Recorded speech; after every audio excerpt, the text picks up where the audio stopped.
The tubes of you.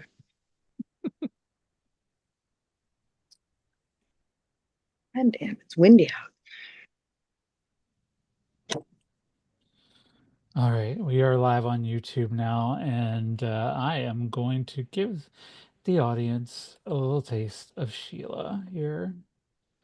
So, I'm going I'm gonna go give some treats to my pussy real quick. oh Because yes, I get the feeling they're gonna be I got a all up feeling. on unless I do that. Yeah, we want to keep that camera on, girl. We want to watch. Go, Damn. All right, let me just go into the music now, okay?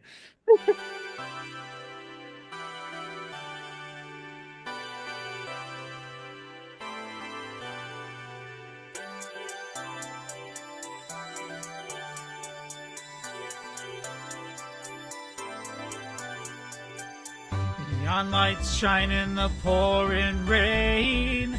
I see your face, but you fade again. Every heartbeat echoes in the night. Love was fire, now it's lost in flight. But I still hear your voice on the radio, a melody that won't let me go. Can't rewind, can't press erase. Still feel your touch in an empty space. Oh, take me back to the way we were. Love was lightning and hearts would burn. Now I'm standing in the afterglow, but I don't wanna let you go.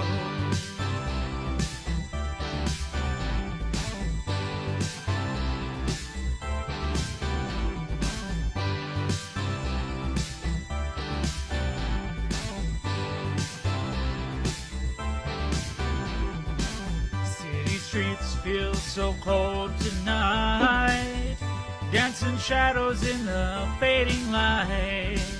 Your perfume lingers in the air, but when I turn you're never there. But your song plays on every street, a power ballad that's on repeat. Can't move on, can't turn the page. Love still burning in this cage. Oh, take me back to the way we were, when love was blinding and hearts would burn. Now I'm standing in the afterglow, but I don't wanna let you go.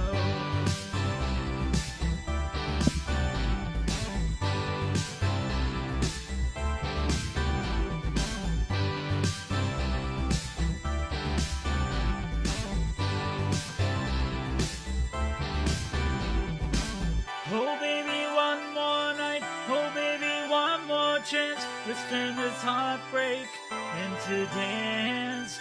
I'd chase the stars across the sea, just to bring you back to me.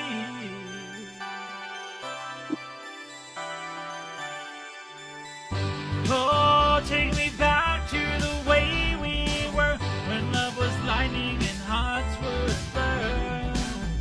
Now I'm standing in the afterglow, but I don't wanna let you go.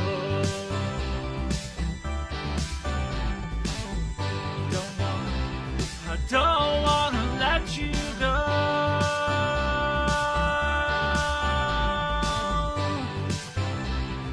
Don't wanna let you go.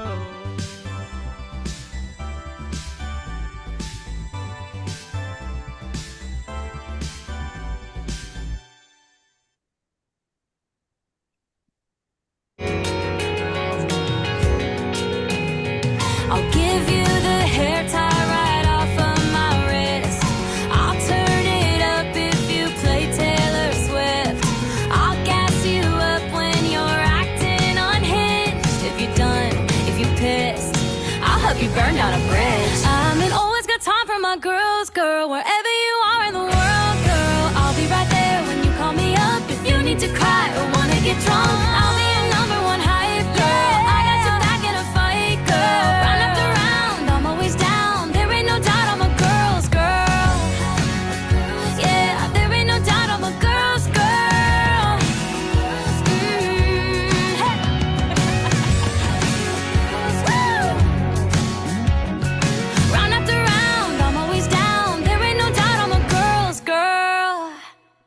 Welcome to Hurricane Girls. I am Hurricane Sheila Chappelle, America's ex-girlfriend, and I am here with my hurricanes, my besties, and our special guest tonight. Just want to get through a couple little pieces of information just for all of you. You are out there watching on youtube.com/. Hurricane Girls, and you're also listening right now live on gcpr.live. That is Ghost Claw Productions Radio, home of the Villains Guild, where all voices matter.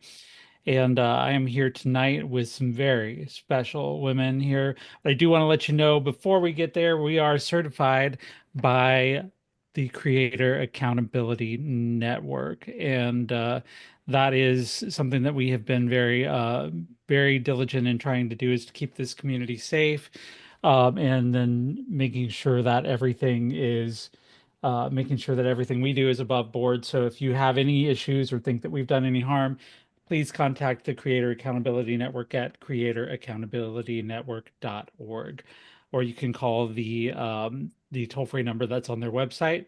They'll help us to make it right. And we do believe in that restorative justice here. So I don't think we're going to have any problems tonight, because we're going to have a whole lot of fucking fun tonight. By the way, if you feel like becoming a donor, patreon.com/hurricane girls. Just to let you know a little bit about what's coming up. We got great stuff coming up tonight, but in our future, we will be seeing next week uh, Ida Easter, the editor-in-chief of the Last Girls Club. And that we're looking really looking forward to that. After that, on April the 1st, we will be visiting with Rabbi Kana, that rebel rabbi here, and talking about various progressive issues within her community. Then we just booked this one today, on April the 8th. We will be meeting the band Definitely Maybe. They went viral just a little while ago with a hit called One More Night, and I'm damn excited to meet them. They're going to be amazing. So we got a lot of stuff coming up. Tonight we have with us in gorgeous pink, Miss Emily. Hi. Nice to meet Hi. you.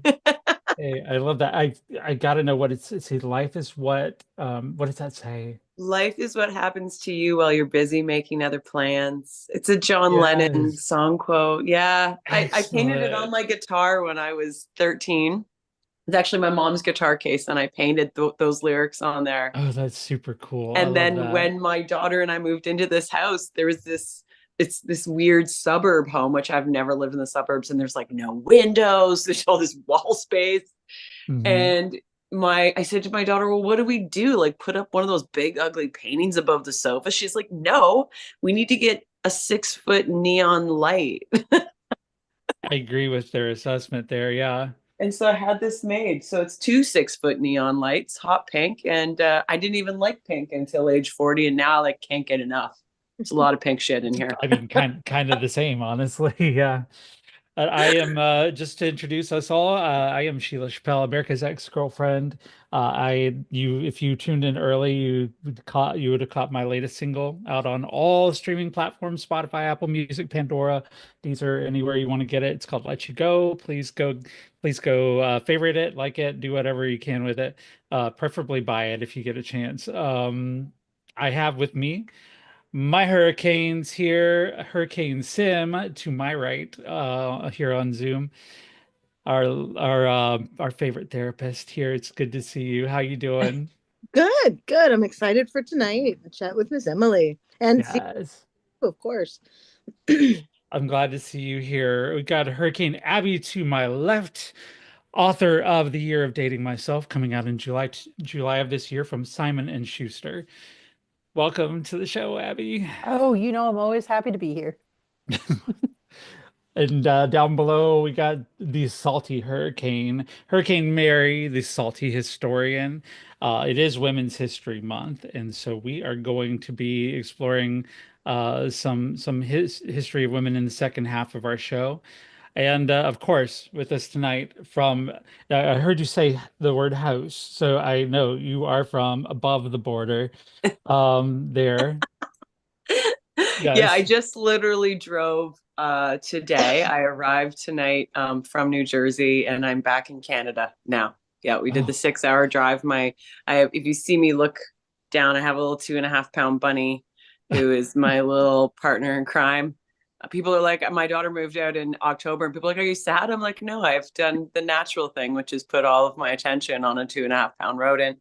And mm, who I'm now uh, obsessed with. So I it's would say it's probably a good idea not to be in this country right now, honestly, but yeah, it's a mess here. But yeah, we're so happy to have you. I found you because I'm from Toledo, Ohio, and you will be coming here in a couple of months, right? To perform at their Live at the Library. correct. In July, I'll be there. Yeah, I've just been working with my agent. Because of everything's changed down there, we're just redoing new paperwork, which is very exciting and expensive. Sure. I'm looking forward to the show because I have been, and I know my fellow Hurricanes here have been listening to your music nonstop this week. Thank Ever you. since I shared it with them, they were like, "Who the fuck is this vocalist right here?" Because damn, like it's just one of our Hurricanes who's not here right now, Hurricane Morgan, said she grew up in somebody's black church I because grew that up in the whitest island in the middle of Lake Ontario, and you know what? I'm forever grateful my parents raised me on old soul music, but no, I don't. I've had some pretty hilarious comments, mostly from Black people, actually. mm, but but I didn't know where you got it from up there in yeah, Canada, but you got it, whatever it was. Your voice is amazing. thank And you. I think we'd like to start off the show with just sampling a little bit of your voice here. So I have the video, and this is the one we've all been playing over and over and over and over again for Hold Back the River. And it's your Me Too video. So can you just like introduce it for us and then we'll take a look. So yeah, so essentially we recorded this video at a recently closed Kingston Penitentiary, which is a huge penitentiary, over 100 years old, in downtown Kingston, which is the city I live in Canada when I'm in Canada. And they had recently closed it. They were starting to, toy with the idea of doing tours there and stuff. So they had part of it, prepping for tours. And my manager just wrote the organization that was taking care of the building, said, anyway, we could shoot a video there. The videographer I'd worked with for a while had this great idea and wanted to shoot a video there. And then I came up with the Me Too movement kind of angle from it. Anyways, so it really was such a on a hope and a prayer type of thing where I put an open call out and 100 women showed up in gray sweatsuits. And I had an amazing hair, makeup, wardrobe person, one person on site who kind of put it all together, who had brought pieces, and I picked up a Wow. bunch of pieces that week. And another woman came and I gave her a very small budget and she helped cater it. 100 women. It was so amazing. And it was such a day of healing, which I would never have known kind of the purpose it played for a lot of the women who showed up that day. Um, it was it was one of the most incredible things I've ever done in my life, and it was kind of by accident. We just never knew it was going to turn into what it turned into. It won some pretty amazing awards, and mostly it connected a bunch of women who didn't necessarily know each other before that day, and we're still connected. I still have all these pals and online pals that are from that shoot, which is kind of cool. I love it. So let's give the audience a little taste of it here. Just hold on to your ass. If you haven't seen this video before, you're not going to be the same after you see it this time. So I'm going to go ahead and put it on here. Here's Hold Back the River as performed by our guest, Miss Emily.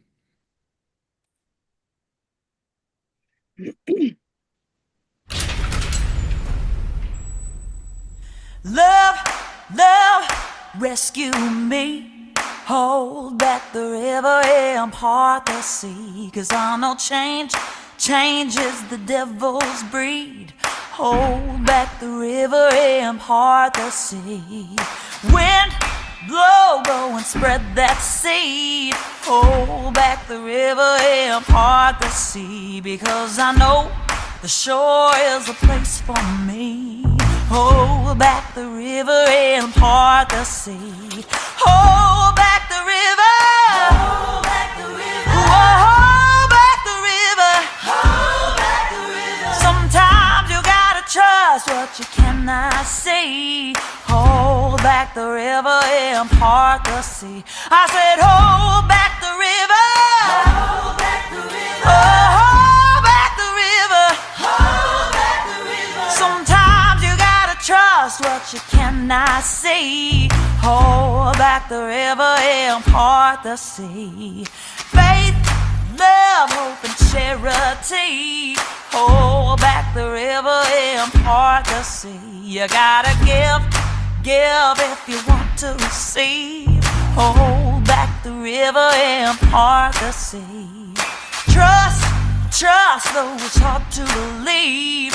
Hold back the river and part the sea. You close one door to find out where the other may lead.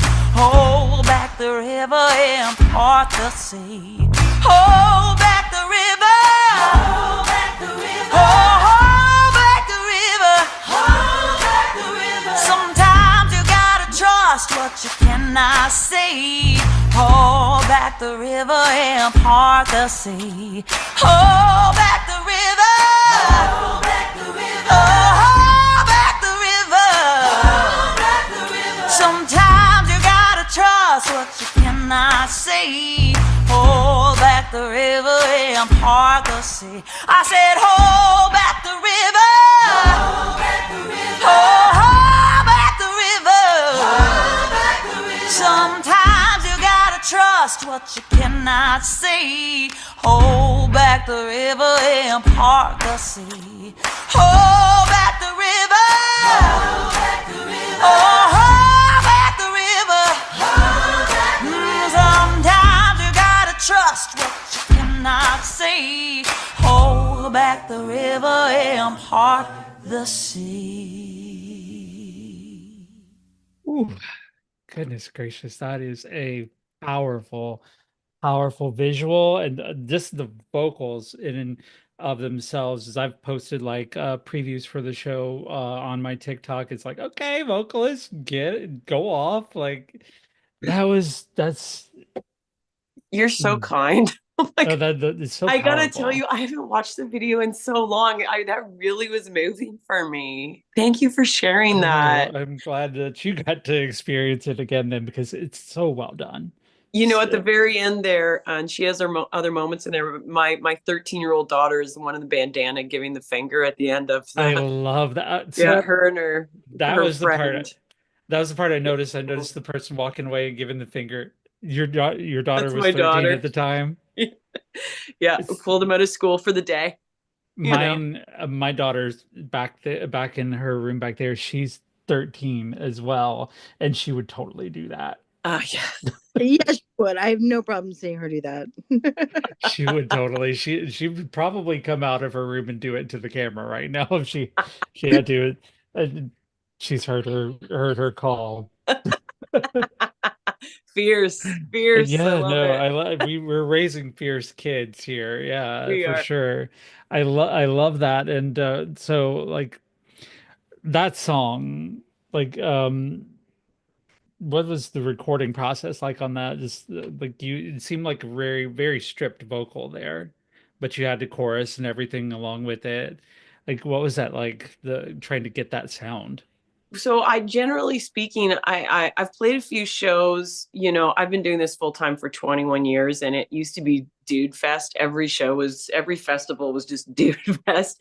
And I love men. I work with great men. I have wonderful men in my band. Like, but it gets to be lonely, and it gets to be like, oh, the same shit over and over. It felt like just everybody trying to out volume everybody else and overcomplicate things, bigger amps and bigger sound. And back in 2011, I played a really big show opening for bigger rock bands, and there's 28,000 people there, and I was the first out of the 4 acts. I was the first one on the stage, and I thought, I'm never going to go out there and just like out rock anybody else. So I wrote my first a cappella tune, and I opened the show by just singing, like no instrumentation, just singing. And it really sparked something in me that maybe less is more. It was well received, and it obviously forced me to go, a little out of my comfort zone, because although I love singing on my own, when you're in the context of a festival or something like that, and everybody has lots of different instruments and volume, I get a little self-conscious, the idea of doing that. But I've learned that bravery really is the way to go there, to kind of like muster it up and just do it. And so Hold Back the River was kind of a way, a second attempt at a cappella tune. And I thought, what if I was to include the audience so they can share this moment of like powerful singing, using your voice, making noise, shout it if you want, like just that idea of community in music, and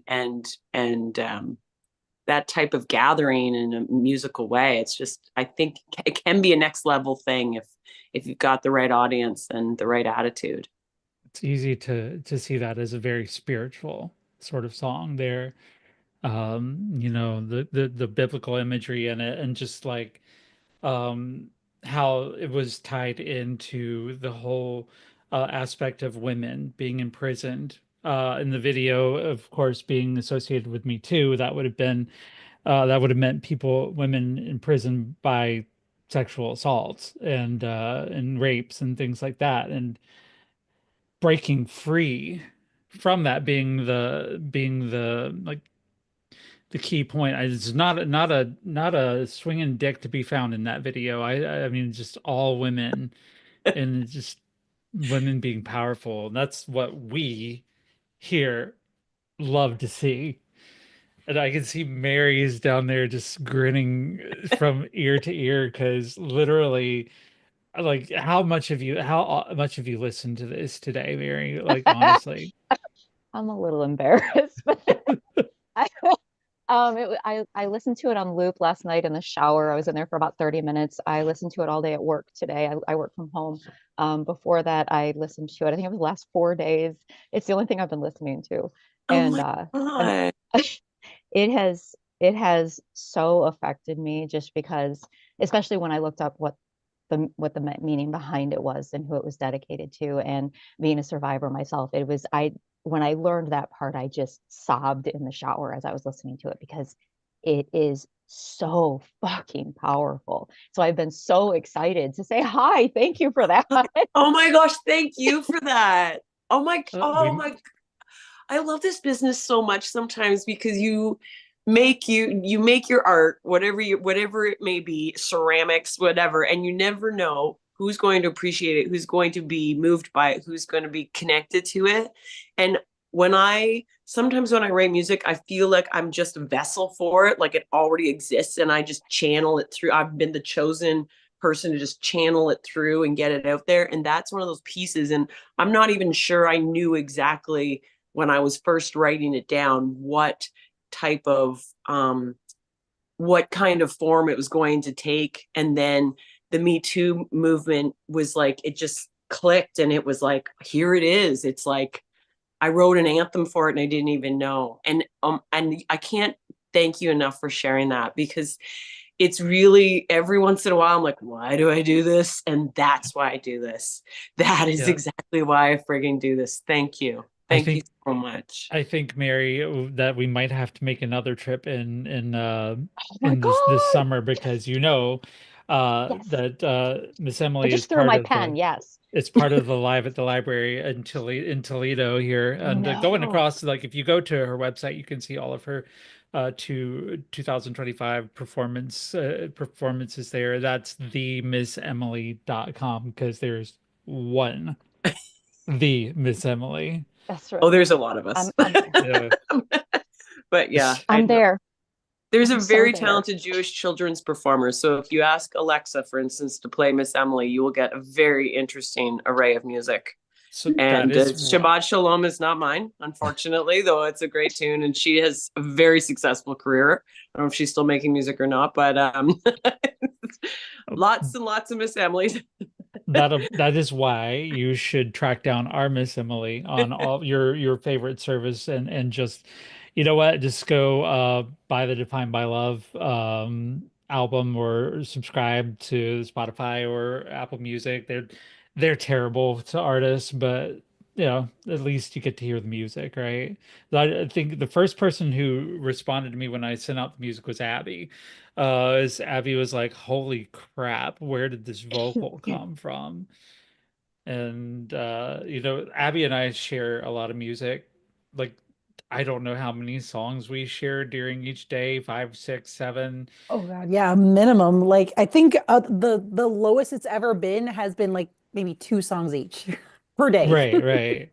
So it came time when you said yes to the show, I sent this over to Abby and I was like, check this woman out. And she was like, who the fuck? Transfixed. I was like, Yes. it had been a minute since I've had something grip me like that. It genuinely like and unfortunately, I feel like most women like it speaks to our souls for a very uncomfortable and unpleasant reason. But the silver lining is that it does unify us, and that everything about that, the music, the styling, the video, the symbolism, it just I feel like all of us, because you know, as a survivor myself, you just you feel heard, you feel seen, you feel validated.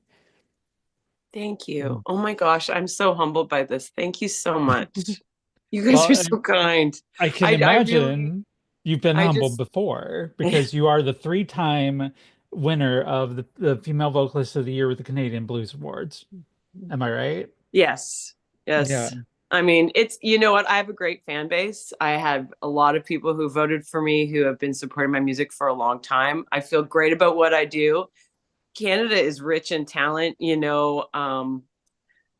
And I'm always I'm always, every festival season, without a doubt, I will show up at a festival and I'll get to learn about new talent because I actually don't listen to much music outside of rehearsing, writing, you know, being at a festival that I'm performing at. It's like, it's work to me and I love it, but I don't listen. Like I wish my brain would allow the space to enjoy that process more. And I might get there, but at this time in my life, I don't listen enough. And if I was to, you know, be a bit critical of that. And so you talking about sharing songs, I'm like, oh, that must be so fun.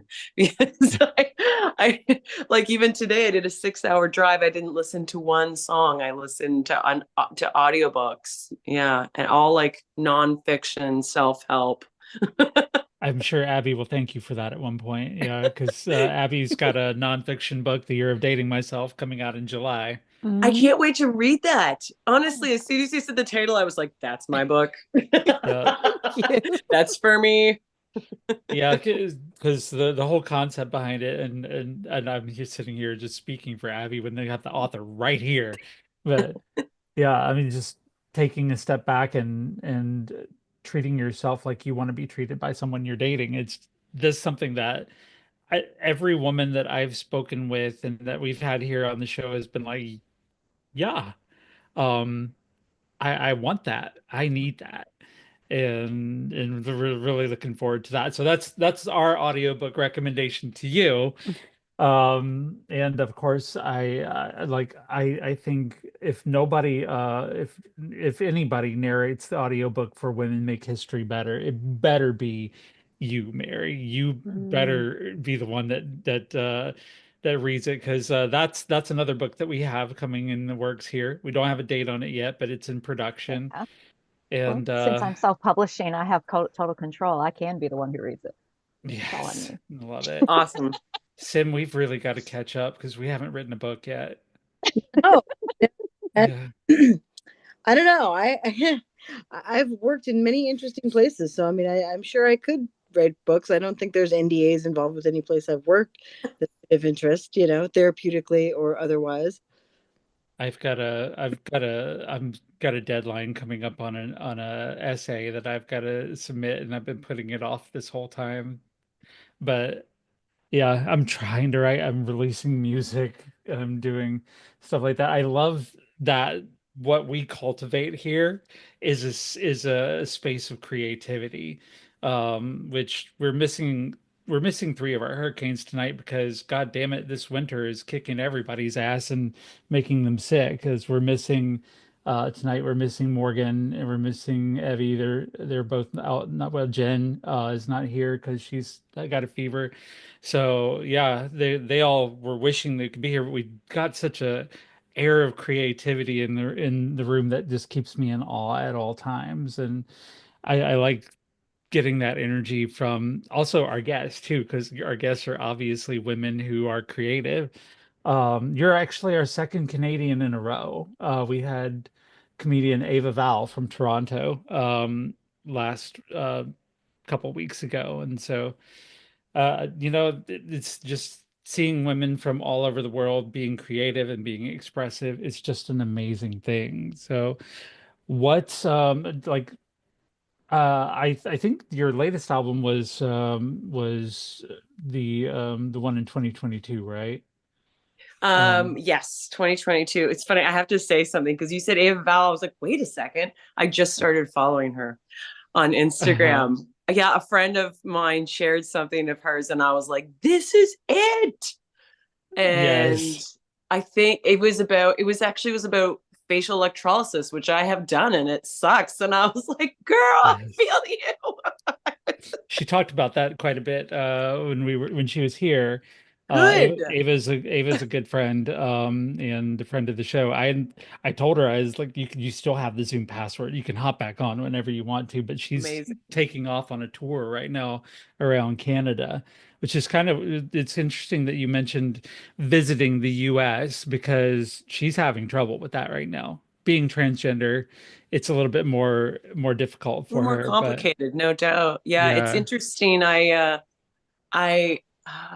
I mean, I'm gonna have to reach out to her because clearly this is like not a coincidence that we just had an exchange online and then you just bring her up tonight. But Mhm. I do think about that, like I've had my paperwork twice for a year at a time. I have a husband in New Jersey. I have my own Canadian lady pad still because I'm a firm believer in that. But for me, I am Miss Emily, but I have Mrs. Two times around at this point. So like, who's kidding who? But I will say, we've struggled, and I think about that. I'm like, how does that work for anybody who is being marginalized in what's happening down there? Like, I can't begin to understand it because I can't begin to understand it. That's why. It's a whole bitch down here. I'm just gonna say it right now. Stay up Yeah. north of the border if you can. But yeah, especially for us trans women, it's not a great time to be in the United States.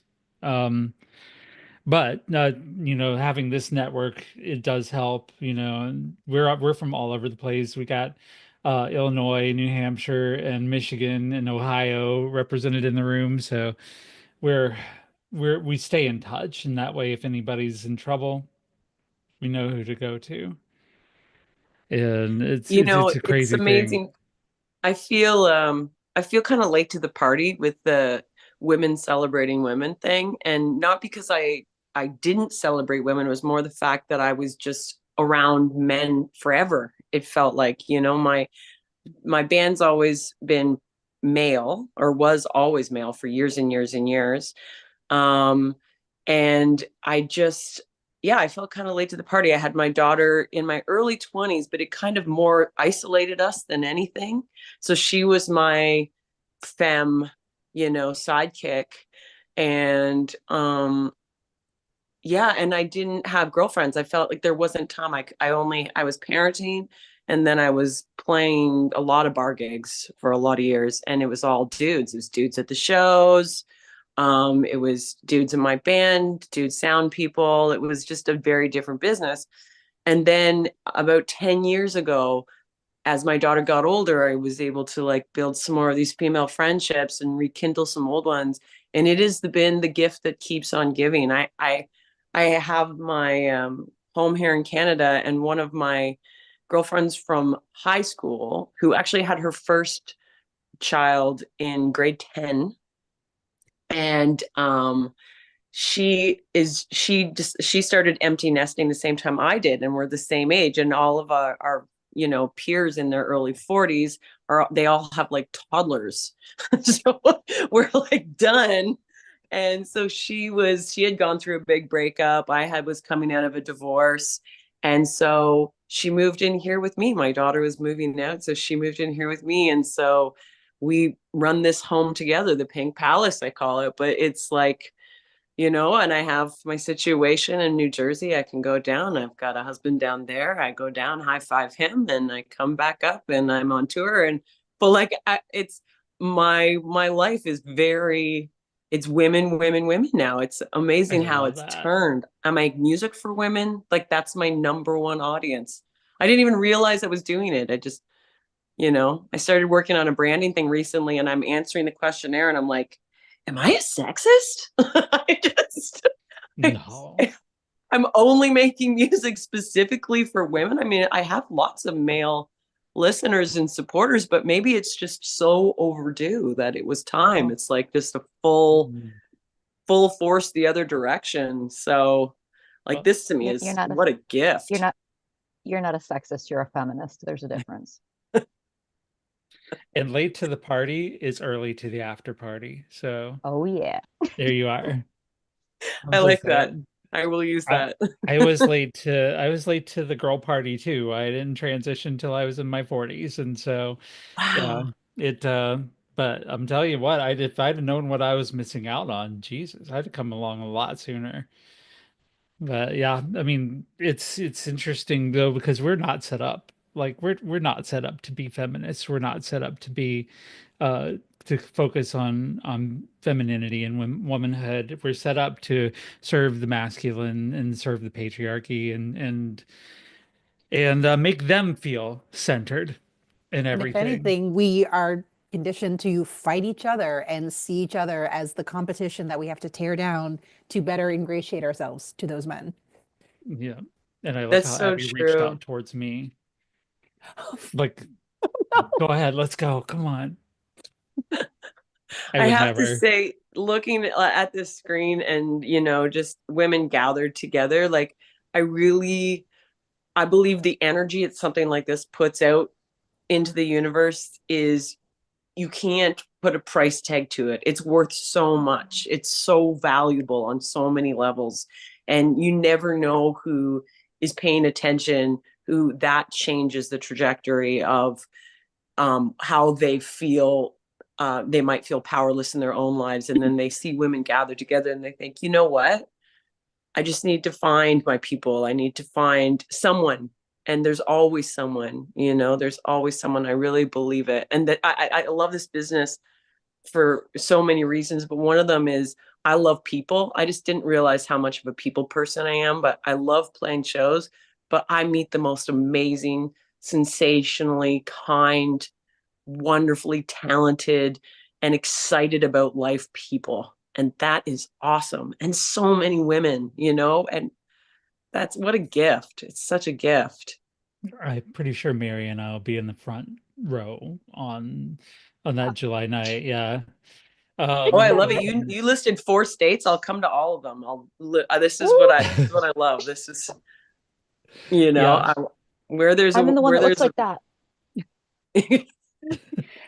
I'm in the one that looks like this. I can't even begin to shape where I'm at.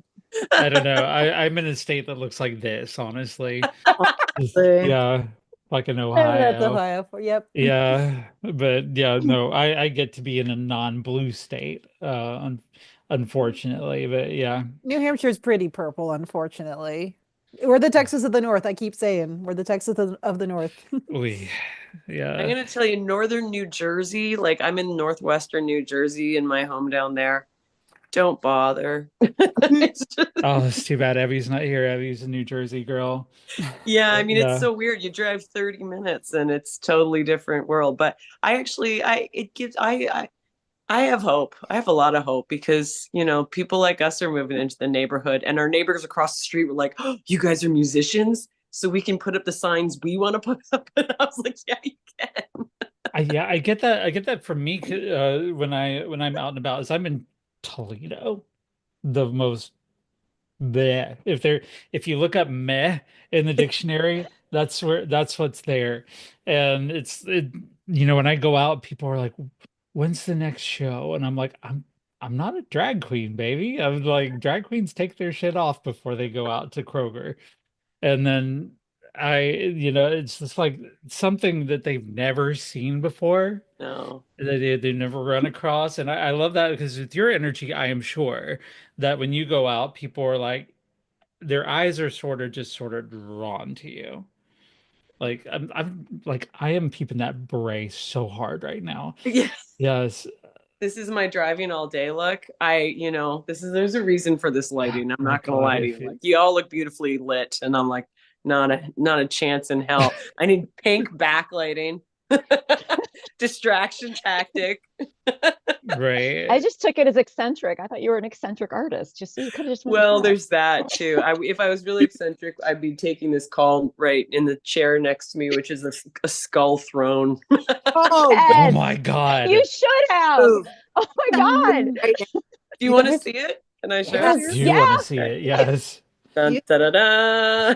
Stop Oh my it. That's gosh. amazing. You I can't say Queen. well. Go. It's an actual skull throne. It's I huge. love it. It's ridiculous. I'm sitting on the skulls of my enemies here. I love it. Yes. Yes. That's badass. I That love it. It's a power chair. If I have a girlfriend come over and she's like having a day and whatever, I'm like, baby, sit in the throne. I Sit in love the throne. You need some throne time. Just because you can't really tell from the picture, but it really is, it's ginormous. Okay. It looks like it's heavy.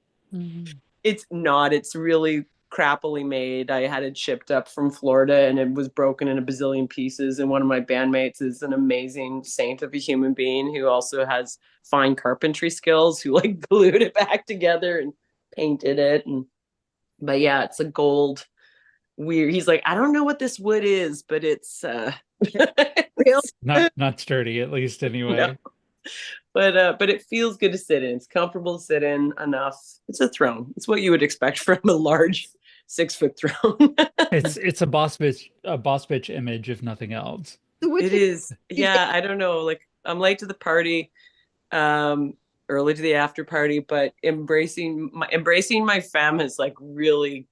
I have pink dining room chairs sitting, like it's nonstop here. It's just, it goes further and further and further every season. Is there a decoration for this season? I've got it in pink. It's like it's nonstop. Love it. What were you All gonna the say, Christmas Sid? decorations, pink. It's yeah. I'm gonna say, take a picture of that chair and find yourself a furniture maker and say, this is the chair that I want. And you pick out the wood that you want, and then you just make a really kick-ass, correct version of it for you. You know what? When the time comes, I might. If I upgrade from this home, this is like it's this. I had to buy this. I was coming out of a divorce. This is the only house for sale. It has 6 bedrooms and 3 bathrooms, and Lord knows it's Whoa. not a huge house, but there's enough rooms that I'm like, I could have a small commune of people here, and and now I've started. And I actually had a girlfriend say to me, I don't know, they're going to raise the rent in my building. I don't know what I'm going to do. I'm like, no girl left behind, yo. Like, Come to the Pink Palace. like, well, just find a way. Just move in. You can work merch, pay it off. It's fine. If you ever move out of the blues genre and into the heavy metal genre, you have your chair for the album cover. Thank you. Yes, I have. You that's- know what? You might find some of my promo pictures online. I'm sitting in that because the funny thing about the blues genre is there's so much. I don't look like I'm in the quote unquote blues genre, and I've been told that more times than I can count. I'm like, I can't help how I look. I just look how I look. No, But I will. I'm looking at your webpage right now, and you're there with the sparkly eyes and the furry coat and everything. And then you just bust out this huge vocal that sounds like it came from somewhere down in your toes. And I'm None of like, it makes what? sense. None of it, no. Because when I was going through the list of artists, like usually our library does this thing where we bring in artists who are unsigned or independent, and they do the free shows. And so I look through, and sometimes you find some that are just they're a nice little folk act, but you probably wouldn't put them in your playlist. But then, so I looked through. I was like, Miss Emily. How good can this be, honestly, Miss Emily? Exactly. And then I was like, okay, come on Spotify. And then I just had my AirPods in, and I was like, if you my face must have looked like windblown, like because I was like, I was like, oh, okay, now I get it. That's Miss Emily. Like that's no, I was like, no, and then I composed the email right after that. That is awesome. It's funny. I'm so glad you told me that because I always wonder with the name, like I had former management. My name's Emily Fennel, and fennel like the root vegetable with an extra L just to confuse people. So they spell it wrong all the time. Right. Autocorrect is like, no, it's not. And I'm like, well, it's two L's. Um, anyways, so Emily Fennel's just like not a great stage name. I mean, I don't know. It's my name. I like it. But I had a former manager, I want to say 14 years ago, and he was like full on lied about my age. And it's like, your hair looks hideous. Wear this hat and wear this outfit and, don't talk too much. And, I was in a terribly abusive relationship at the time. And he was like, just hang on a bit longer because we don't have time to, like, it was just a bad situation all around. But he came up with the name Miss Emily, and because he wanted me to sound like I was younger than I was. And I think at the time I was like, late 20s. I wasn't that old. How But dare to him you? it was too old. Yeah, I was too old. And so he came up with Miss Emily, and I was like, immediately I was like, could we not have Google searched that? I mean, there's so many out there. There were. Mhm. And yeah, but it's funny. I mean, after a while I was like, well, I guess I don't change it. I mean, all this stuff happened. I started doing some work with Gene Simmons early on in those days.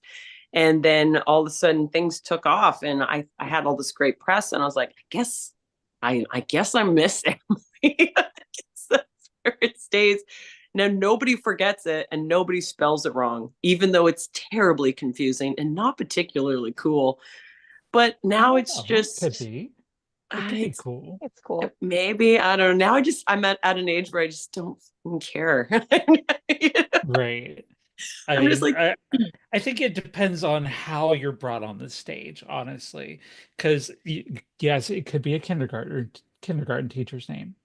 yes, a Jewish However, children's performer, but sounds more. if you're in a smoky jazz or blues club, and somebody comes, and the MC brings you on, and now the one and only Miss Emily, and it's like, yeah, I know I'm about to hear some goddamn pipes is what I'm about to hear.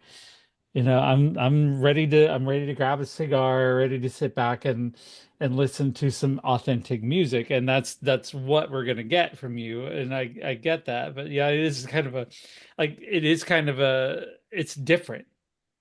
It's iconic almost in a way because It's a bit it's confident, right. but but I'm gonna stick it out. I mean, now that I've been married twice, it's kind of hilarious. I mean, and I just tell audiences that I'm like, I have nothing.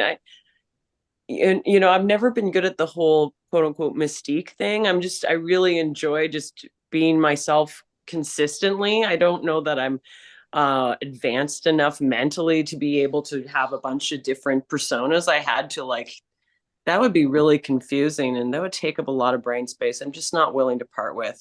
So instead I'm just like the same person, whether I'm makeupless in my beret with my pink lights or if I'm on a stage in a full fringe outfit. No, like if I could look like that, if I could look like that without makeup on, I would Right? definitely do it. But Oh, yeah, sweetheart, no, this is your best friend then. I need to. gliding. Yeah. The you mentioned Gene Simmons. Are we talking about post Kiss Gene Simmons or Yeah, yeah. that's the one. So I, yeah, so he had a lot to do with jump starting your career. well, let's just say that when someone like that takes notice of you, it never kind of flies under the radar, is the best way to put it. So, Right. and Unless up unless here in he's your Canada, judge on American Idol, in which case nobody cares. But I yeah. just I didn't know Kiss music. This was the time when I think he had just finished shooting the different seasons of Family Jewels. It was like, like the Mm. Osbournes, but it was like Right. the Simmons family. Anyways, he was actually I he had a scout or something at a show I did in Toronto, a solo show I did in Toronto for 12 people. It was like just a kind of label people there. And because there was a little bit of buzz, but of course no fan base yet, and and I'd been playing for, I don't know, full time for 6 or 7 years at this point, and Piper was little, my daughter. And so yeah, it was I randomly, we were working on a deal with Universal Canada, which was going to be something, a development deal. And then the head of Universal calls me, because he was the one who was actually, really involved in the signing. And he calls me the day after New Year's, I want to say 2012, it was probably 12 years ago now. And he says, I just got a phone call from Gene Simmons in LA, and he wanted your number and he's going to call you later today. So I wanted to give you a heads up. It's not a joke. And he wants to talk to you. And I was like, okay. And then I immediately I'm Google searching, because all I know is I know who Kiss is, and I obviously know who Gene Simmons is, but I couldn't name you anybody else in the band, and I didn't know any music. And I thought, is this going to be like, should I act like I know and care? Because I didn't care either. I had a toddler. I was busy, I had a little kid. Anyways, so he did. He called me that afternoon. He spoke in third person a lot. And and I ended up communicating with him via email and phone calls all hours of the day for a number of weeks. And then he came to Toronto. He was on a book tour, and he wanted me to put together a show with an audience and showcase for him. And so I did. So, but I really have a lot of respect for him in some ways, because I think he's a very smart person. And I think part of his kind of terrible manner, I had this for the first time ever. I was like, oh, that's not necessarily who he is. This is the persona he puts on. Then I was like, why? Like, why would you choose that? But Mhm. he when it all Literally one of his songs was called Asshole. He's like, I'm an asshole, so maybe that was it. I don't know, but I didn't find him like an asshole at all. He gave me some of the nicest compliments I'd ever received. He wasn't creepy. He was totally cool. And then it changed.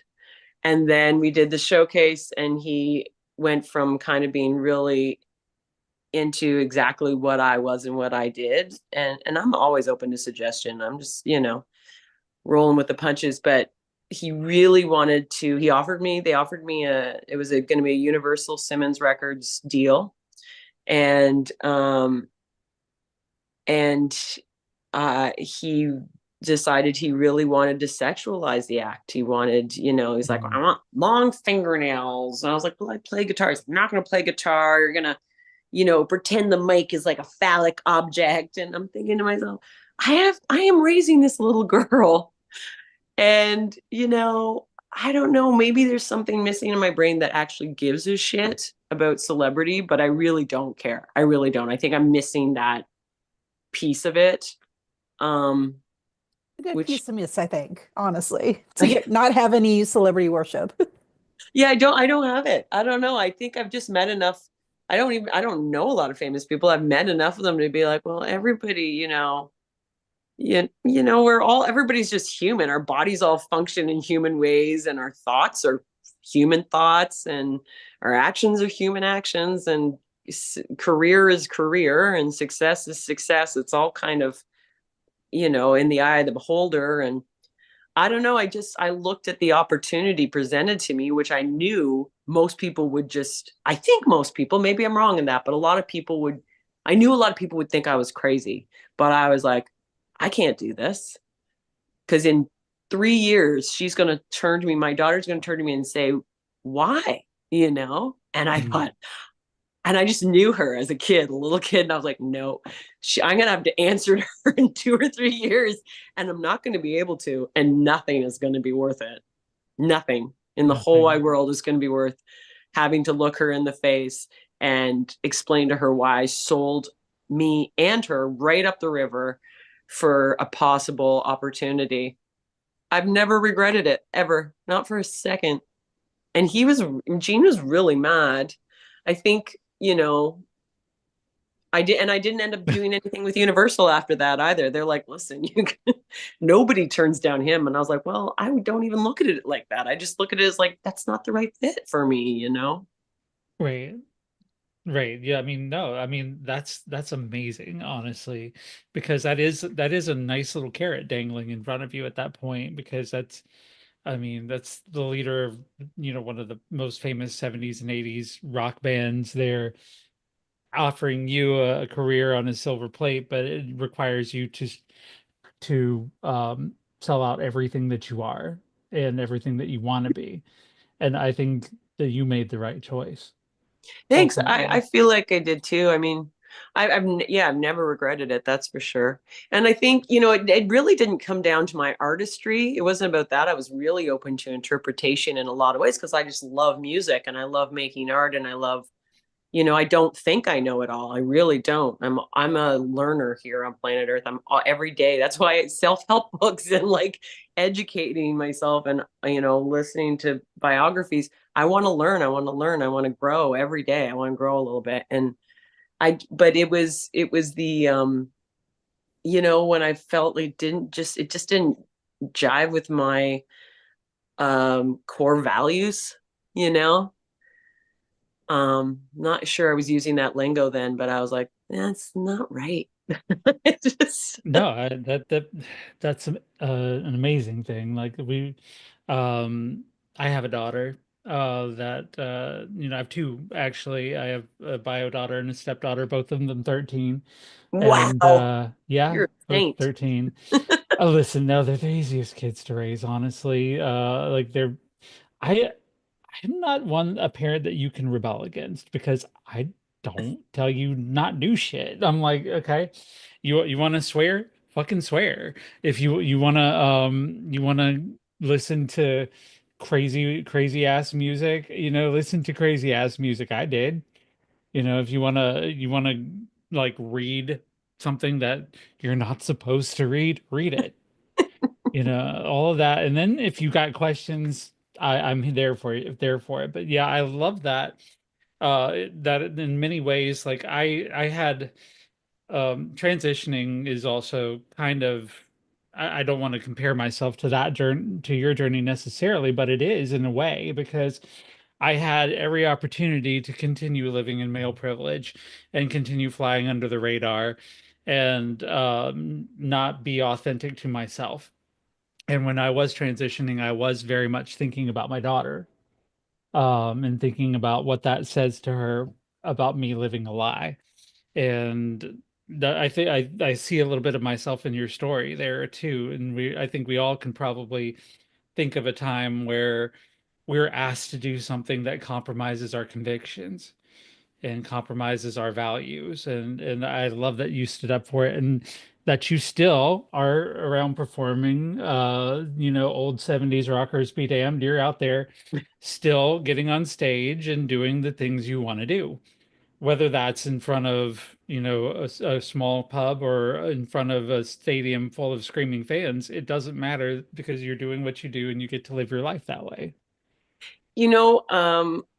Thank you. And I have a lot of that brings me a lot of joy because it's true. It's like a huge spectrum of types of shows I play because I might do something bigger in Canada, but then I go to England, I'm playing a small venue, or if I'm playing in well, really the States, I'm still fairly new playing down there. So yeah, they all vary and stuff like that. But uh, back to the talking about the daughters thing, I just really love you talking about that because I mean, I gotta wonder, and I don't know if raising sons is the same way, or maybe just kid to kid is just different, I guess, because every child is different, even without the gender involvement. But as soon as I had my daughter, I knew very early on that she was in an old soul and I was a new soul. And the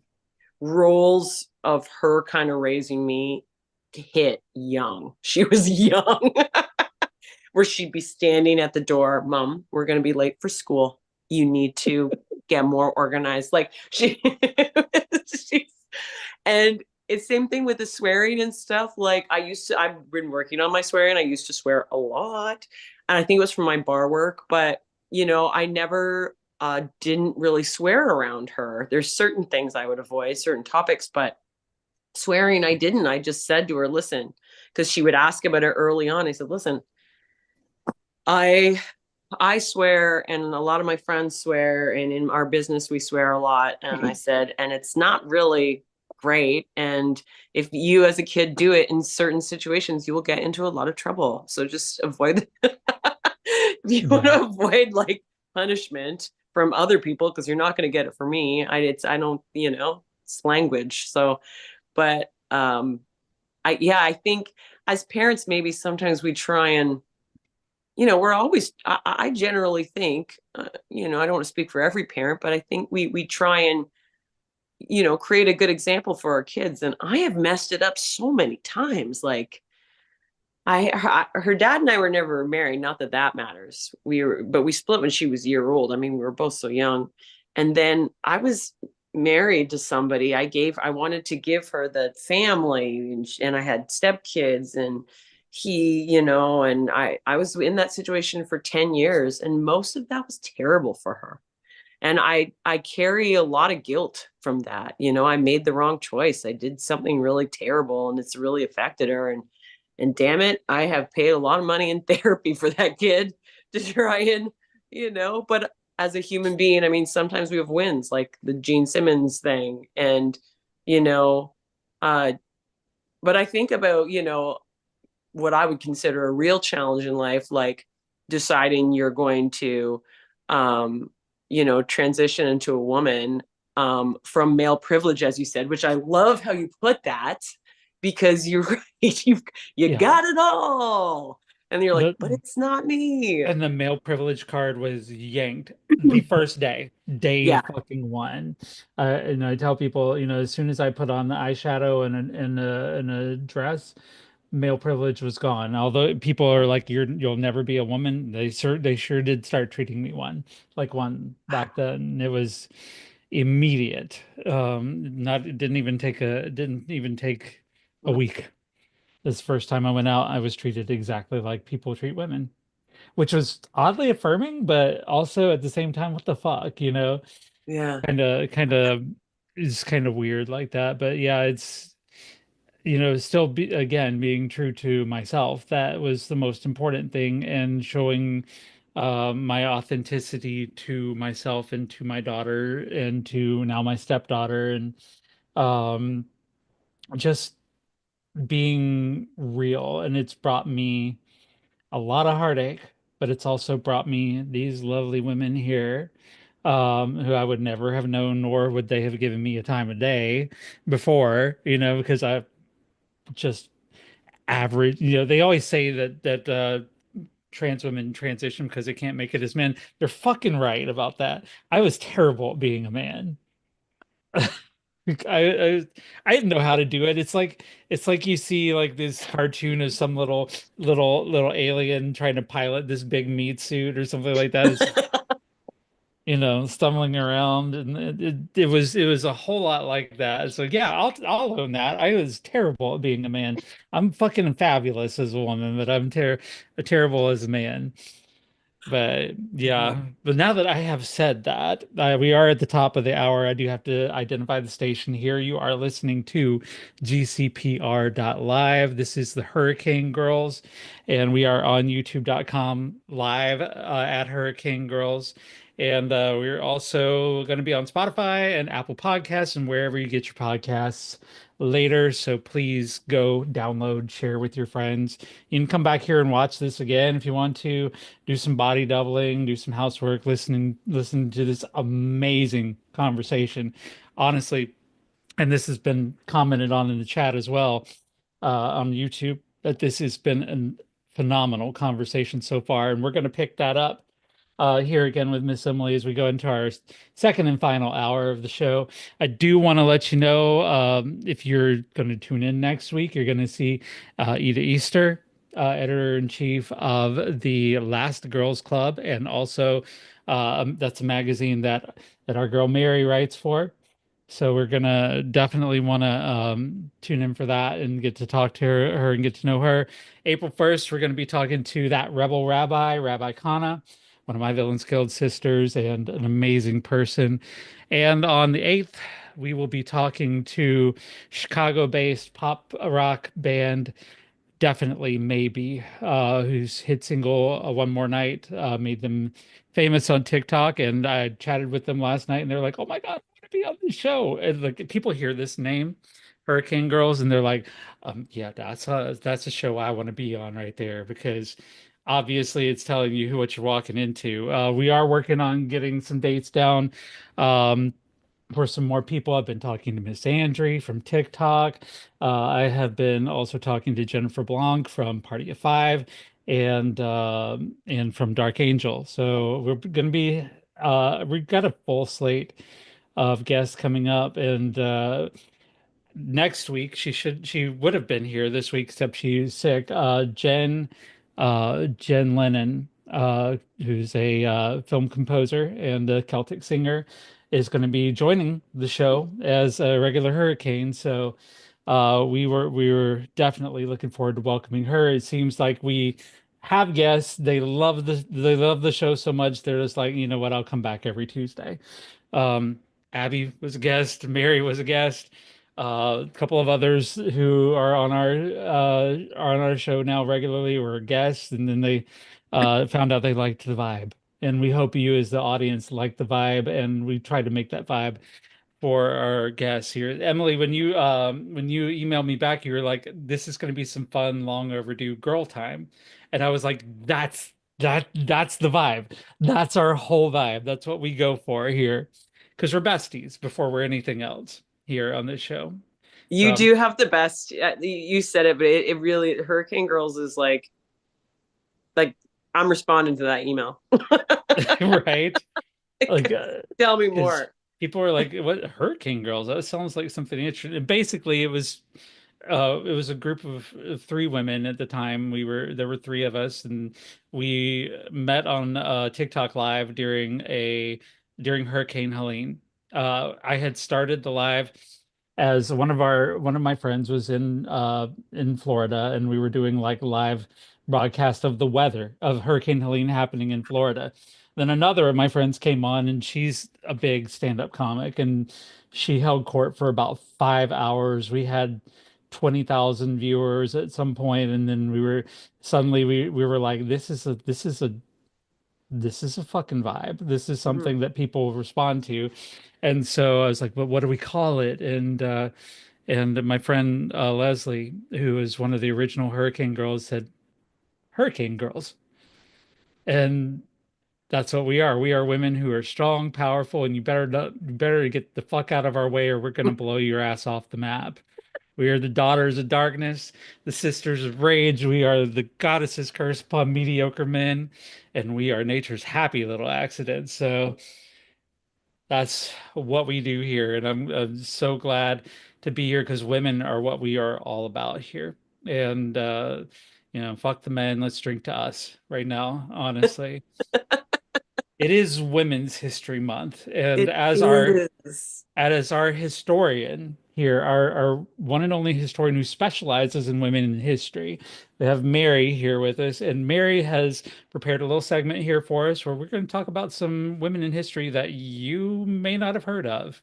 So take it Yeah, away, and Mary. I tend to talk about the people instead of the events because we focus far too much on the timelines and the events, and then we forget about the people who made those lines.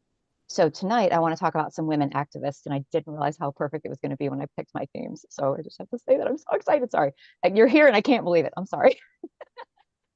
Anyway, so the women who I want to talk about women activists, and they are the women who have stood up and told men to sit down, shut the fuck up, and make your own goddamn sandwich.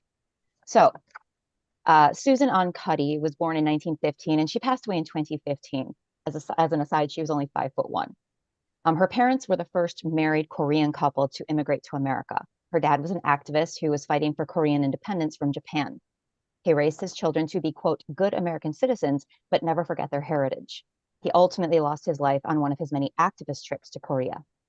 On December 7th, 1941, Japan bombed Pearl Harbor, and the Americans got their egos hurt enough to actually do something about the war. America determined that all Japanese folks were guilty in addition to that. And 2 months later, President Roosevelt ordered more than 120,000 Japanese Americans into concentration camps. Let's call them what they are. That meant that they didn't trust anybody who was Asian because they all look the same, right?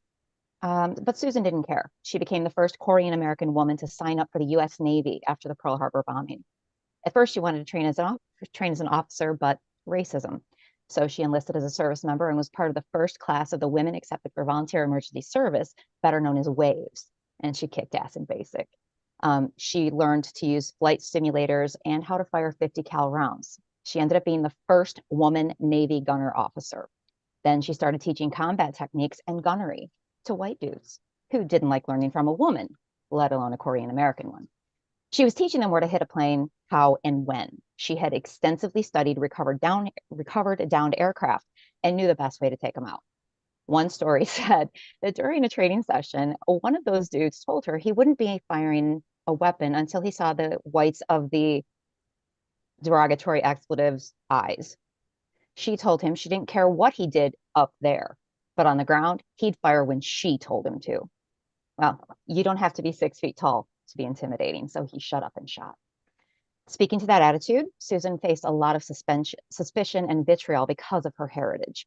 Initially, she was blocked because of white fear, but eventually people pulled their heads out of their asses, but were shoving them right back up there now. In addition to her other firsts, she became the first Asian American woman lieutenant in the Navy and to work in naval intelligence. She was the first Asian American woman code breaker and a security chief with the NSA. She headed up a think tank of more than 300 agents working in the Russia section. She worked on several top secret projects for the Department of Defense, and among other recognitions, she received the American Courage Award in 2006. Other recipients of that award include Diana Lee Inosanto, who is the son of Guru Dan Inosanto, who was Bruce Lee's best friend, and George Takei. Susan didn't really care what other folks thought she should do. She proved it again when she married a white dude and had 2 kids. She apparently the Korean community had said that they wanted her to choose him or them. So even after retirement, she was an activist for the Korean American community. She kicked breast cancer's ass twice. She liked to have a full calendar and kept it that way until the end of her life. The last months of her life, she did things like leading a survivor's lab at the American Cancer Society Relay for Life. And she passed away just before her 100th birthday. I have 2 more that I want to go through here because we need them. Yes, we do. We need these. So this next woman is Yuri Kotsuyama, and she was born in 1921 and passed away in 2014. She is considered one of the most prominent activists of the 20th century. I had never heard about her until somebody told me her name, and I started looking into her. As a child, she believed America was a great country. Cool. Her parents were immigrants in the alleged land of opportunity. She described herself as red, white, and blue. She joined the Girl Scouts. She was a leader at school. When she got older, she taught Sunday school, and she hadn't really experienced racism yet. Then Pearl Harbor, December 7th, 1941, and her family was Japanese. The day of the bombing, FBI agents came to her house and demanded her father. She told them he was sleeping. He just had surgery. Literally, he had just had surgery. They forced him to put on a robe and slippers and took him away for 6 weeks. He passed away soon after they released him. In February of 1942, Roosevelt decided Japanese Americans put him into the concentration camps. After the war and the release of Japanese POWs in the US, Yori married her husband and they had 6 kids. She was enjoying life as a homemaker. Then the 60s, and the family moved to Harlem, and Yori began to understand the extent of Jim Crow. She joined organizations like the Harlem Freedom School to protest public school segregation. Then in 1963, Yori met and became friends with Malcolm X, and because of his teaching, began fighting for human rights, not civil rights. She became one of the only non-African American members of the Revolutionary Action Movement and other organizations fighting for equal rights. One of the most famous photos of her is when she was kneeling on the ground, cradling Malcolm X's head just after he was assassinated. In the 1970s, she and other activists called for the United States to pay reparations to the Japanese Americans who had been POWs in their own country. The Civil Liberties Act of 1988 handled that. African Americans are still waiting. While her friendship and activism with him was significant, it wasn't all she did. Just one example, in October of 1977, she joined the Young Lords, a group dedicated to gaining Puerto Rican independence. And she was one of 30 people who occupied the Statue of Liberty to demand rights for Puerto Rican citizens. They climbed to the top and they draped a Puerto Rican flag over the lady's crown. And Puerto Ricans are still fighting. She spoke at Hiroshima Day events, denouncing US imperialism in Vietnam, Okinawa, and more. For over 50 years, she continued fighting for the rights of African Americans, Asian Americans, and other people of color. Sorry, I started to read ahead. After 9/11, she spoke out against the resulting racial profiling and xenophobia. She drew parallels between their treatment and that of Japanese Americans during World War II. In 2005, she was nominated for the Nobel Peace Prize for her tireless struggles against imperialism and racism. In 2010, she was awarded an honorary doctorate of humane letters from Cal State University. They also now award a Yuri Kotsuyama Activism and Community Service Award, and she has a photo hanging in the National Portrait Gallery. These are four women. This one gets me, so I'm gonna get through this one. In 1930, the leader of the Dominican Republic Army, a guy called Rafael Trujillo, decided he should control everything. He kicked everybody out of government and took control of everything. His secret police used intimidation, imprisonment, torture, kidnapping, and raping. Anyone who so much as disagreed with him lost their life. National profits went into his pockets and to those who swore allegiance to him. Does this sound familiar by any chance? In 1937, Trujillo was responsible for I'm doing the TikTok thing, for killing tens of thousands of Haitian people at the Haitian-Dominican border. And the seeds of revolution sprouted and began to grow. By 1935, a couple named Mercedes and Enrique had welcomed 4 daughters into the world. Patria Mercedes was born in 1924. Belsiga Adela was born in 1925, but they called her Dede. Maria Argentina Minerva was born in 1926, usually called Minerva, and the youngest was Maria Teresa in 1935. They grew up in a classic upper middle class environment. Patria was the oldest, and in 1941, she married Pedrito Gonzalez. They became central players in what I'm about to get to. The second of the sisters was Dede, but while she supported the resistance that came, she largely stayed out of it. Third of the daughters was Minerva. She was brilliant from the word go, and while she was at university, her dad found out she was getting political, so he made her leave. But she kind of gave him the finger and went back and got her law degree. But then she wasn't allowed to receive academic recognition or to practice law because Trujillo got pissed and blocked her from it. We'll get to that. In 1955, Minerva married her fellow law student, Manolo Tavares Justo, and they had 2 children. Minerva was the first of the sisters to take the pseudonym Mariposa, butterfly. The youngest of the sisters, Maria Teresa, was born a decade after the other sisters. The entire family was overprotective. She had very serious asthma, and her kindness meant she would probably be taken advantage of. She loved cooking and was so curious. She was a Y girl, just like me. By her last year of school, the asthma was getting so problematic that her mom transferred to a school in Santiago, hoping a changing climate would do her some good. At college, she lived with Minerva and joined in the political activism. Maria Teresa visited Patria and Pedrito regularly. That's where she met her husband, Leandro Guzman. She had a hell of a crush on him until they finally got together in 1947. At one point, the girls were invited to a party that Trujillo was hosting. and his wee Willy Winky really noticed Minerva. He danced with her and discovered her incredible beauty and grace were nothing when compared to her disdain for him and his cruelty. The family worried after that conversation what Trujillo would do if they stayed, but leaving early would hurt his poor machismo. Regardless, the family was put under constant surveillance and harassment. At one point, Trujillo said he had only two problems remaining: the Catholic Church and Las Mariposas. The sisters' activism largely manifested in passing out pamphlets and recruiting new members. They and their husbands were arrested several times and released. In January of 1960, a few activists decided to say enough to Trujillo. On January 6th, that just hit me. On January 6th, a secret meeting was called at Patria and Pedrito's house. Most future meetings took place there, and eventually it was a weapons warehouse. Honestly, Minerva should have been the leader, but women leading men, so her husband Manolo was the leader. Just 2 weeks later, though, most of the group's leadership had been imprisoned. Maria Teresa had severe pneumonia and was initially released because her mom wouldn't leave her side. The secret police came back the next day and made sure that Maria Teresa left alone. She was taken to prison with the others in Santo Domingo. She and Minerva were among those who were transferred to another prison, where they were forced to watch another woman tortured. But they were released on Maria Teresa's daughter's first birthday. The harassment never stopped. Their husbands stayed in prison. On May 18, 1960, Minerva and Maria Teresa were recaptured. They were sentenced to 5 years, reduced to 3 on appeal. They were allowed to go home and serve the 3 years on house arrest. And they were allowed to leave to visit their husbands. On November 25th, 1960, Patria, Minerva, and Maria Teresa were going to visit their husbands as usual. Their families had begged them not to go. There was some really great intel that an ambush was planned, but the women refused to stand down. Maria Teresa said death didn't scare her. Minerva said, "If they kill me, I will reach my arms out from the tomb and I will be stronger." With their driver, Rufino de la Cruz, Patria, Minerva, and Maria Teresa followed their normal route to the prison. They were intercepted by the secret police, who dragged them into a cane field, then into a farmhouse Trujillo owned. They were brutally beaten with blunt weapons until they weren't breathing anymore. To cover it up, the 4 of them were placed back in the Jeep.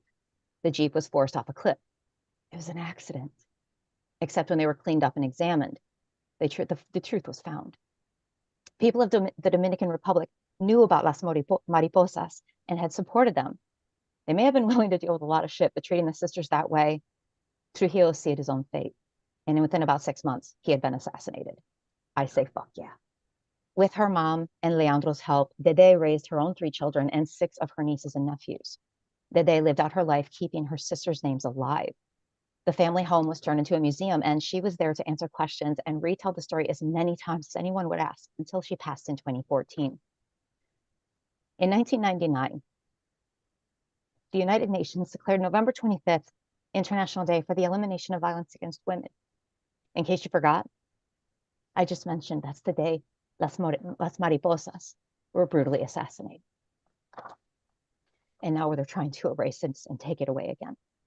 And I want to end this one with a quote from Patria. "We cannot let our children grow up in this corrupt and tyrannical regime. We have to fight against it, and I am willing to give everything, even my life, if necessary." Welcome to the new regime, right, ladies? Mm. Mm. Thank you, Mary. Yes. Wow. These are the stories that have to be told. They have to be have to be. told. Yes, because there's a whole lot of there's a whole lot of these stories right now that the butterscotch butthole is trying to erase from existence, going through and scrubbing everything considered DEI because they can't be bothered to say the words. They can't be bothered to say diversity, equity, inclusion, because then that would show the world exactly what kind of assholes they are. But yeah, We already know. yeah, I mean, as if it weren't already evident. But these stories and in the oral tradition that we are carrying on here, these are stories our daughters need to hear. These are stories our sons need to hear. Literally women who have been making a difference. And if you spend any amount of time talking to the dude bros, they'll always say, well, you wouldn't have a world if it wasn't for men. And I'm sorry, but yeah, women will kick your ass when necessary. And I think maybe a Mariposa's tattoo would be in order at some point in time. That would be I do want to great. get one. I want to get one to honor Milunka Savic. She's my personal hero, and I never thought I would love women in warfare, but she is amazing. And I mean, I hated history until TikTok, for real. I just started this 2.5 years ago, and it was because of a misogynist. But in that amount of time, my almost 16-year-old now had a history class, and he came home and he was like, "Mom, we're studying this section. You want to know how many women are in it?" And I was like, "How many?" Three. There Oh, were three. three. That's shocker. And they were the big names, and they spent 5 minutes on them. Mhm. So, but I know that I need to keep going because I'm eventually going to be a problem because I'm a woman telling the history of women and I'm telling the truth from both sides. So I'm a problem. So we're going to keep going. We should all make sure that we purchase this problem, because these stories like these are going to be in the upcoming book, which is on Mary's shirt right now. Women Make History Better. You can also purchase her calendar. Where's that available? At the Salty I've Historian? got it. I want to Let me see show it. you. Let me see it.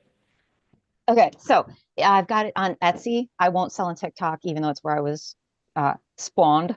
But this is one of the coolest things I've ever done. I designed this. I did all of it myself. I can't believe I'm doing a commercial. I'm sorry, Sheila. But like, No, it's literally This it's is your show. great. This is so great. so like I've got 28 women that are featured in here, and they're women that I have previously covered and that deeply touched me. Four of the months are individual women who either really immensely impacted me, like Catherine Lee Bates, who is the author of the poem that became America the Beautiful, and she was a lesbian. The people who play that music would hate her. Um, then the other 8 months have 3 women per, and everything has like their name, their birth and passing dates, their most significant contribution, and a quote either by or about them. And what I've been saying is that it's going to stay up for sale indefinitely because while you can't always track your appointments on it, the message inside is timeless and priceless. So it's like the best thing I've ever done. I'm so proud of that thing. And I did all of the design, and I'm not an artist. And like, it's just, And sorry, I'm all emotional. you two can own this if you go to Mary's Etsy shop at It should be Marybang76, or you can hit me over on TikTok. I'm here on this app too, so the Salty Historian. You can hit me over on TikTok. That's my main platform, but I'm trying to migrate here because we can all see what's happening over there. I've got about 250 videos over there about women in history if you're interested. Yes. This is how I And came to know. Like, yeah. Mary always claims to be a fan of me somehow, but look, I saw her content and talking about women in history that you might not have heard of, and she wouldn't be surprised if you hadn't. And I was like, that is a hook that I'm going to stay here and I'm gonna watch and I'm gonna watch and I'm gonna watch and I'm gonna watch. And then we're gonna somehow become friends and she's gonna be like, I'm your fan. Like, fuck you. No, Yeah. I'm totally your fan right now, honestly. But yeah, just go pick that up. That calendar is gonna be amazing. I'm going to order one. I swear to God, I am. It's the second month of this year. I'm going to order one. Or It's the third. I may even just have you bring it when you meet me in a couple of, Ooh. yeah, it is the third month, isn't it? God damn. Yeah, it is the third one. Yeah. Okay. Time is getting away. And speaking of time getting away, we want to make sure to talk a little bit more with our guest here, Yeah. Miss Emily, Canadian blues artist extraordinaire, I might say, and pink as fuck tonight. So yes. I would like to give for those who are just now tuning in, we do have a few popping up in the chat down there. And I want to give them another taste of your music. So if your video, Glory, can you tell us a little bit about this one and then we'll watch it? Yeah, so I actually I was supposed to go into the studio to make a record late March 2020. Oh no. So obviously I didn't go into studio to make that record. In fact, that record never even happened because a few months, I guess a year later, we were still in the thick of the worldwide pandemic here in Canada. I know it was a bit of a different situation in other parts, even just of this continent. But in Canada, we were really locked down for like 2 years. It was really something. So but I ended up going through a divorce in the middle of 2021 that I did not anticipate. It was a shock for me. So I play music full time, so I was not able to support myself and my daughter. It was just a bunch of terrible things happen, and I wouldn't say I was suicidal, but I guess it depends how you look at it, because I just wanted, I live right near Lake Ontario, and I thought maybe I could just walk into the lake and this could just be all over, and then I just don't have to deal with it, because it felt so huge and I didn't know how to see my daughter through it. And it felt very traumatic. And it's still to this day, it's shocking to me that 50% of our population plus goes through divorce, and we act like it's no big deal. And for a lot of people, it really is. It's really, really terrible. Anyways, so instead of walking into the lake, I decided to make the record I was going to make before, except completely make a different record, to make a studio album, but to do it with completely different music. And as a self-soothing mechanism, I wrote the happiest effing music I've ever written in my life. And I made it positive, and I wrote love songs to myself. And I wrote this, Abby, your book, I'm like, oh, I can't wait. And I wrote songs about self-celebration, and that is what Glory is. Glory is about self-celebration. It's about taking a moment, reflecting on what you personally have been through, and say, hey, I'm doing the best I can. I deserve some celebration. For instance, I just celebrated my birthday earlier this month, and every year my birthday, my friends all know, friends and acquaintances actually all know, I always throw some sort of event where I invite a bunch of people. And most of those people are people who don't do anything for their birthdays. And I trick them into celebrating their birthdays by celebrating my birthday, because celebrating is one of the greatest healing things I believe you can do. And it's so beneficial on so many levels to take that time and to celebrate yourself. And I think really as women, we don't do it enough. And I have so many friends I love and celebrate so passionately, and they just don't do it for themselves. And I'm like, that's fine. I throw parties here all the time. I love it. I'm just like, there's always a reason to celebrate. Like I said, pink decorations every season.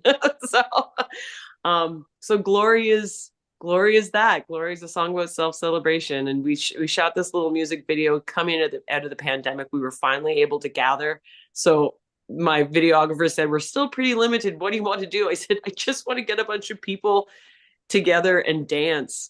And he's like, okay. So that's what we did.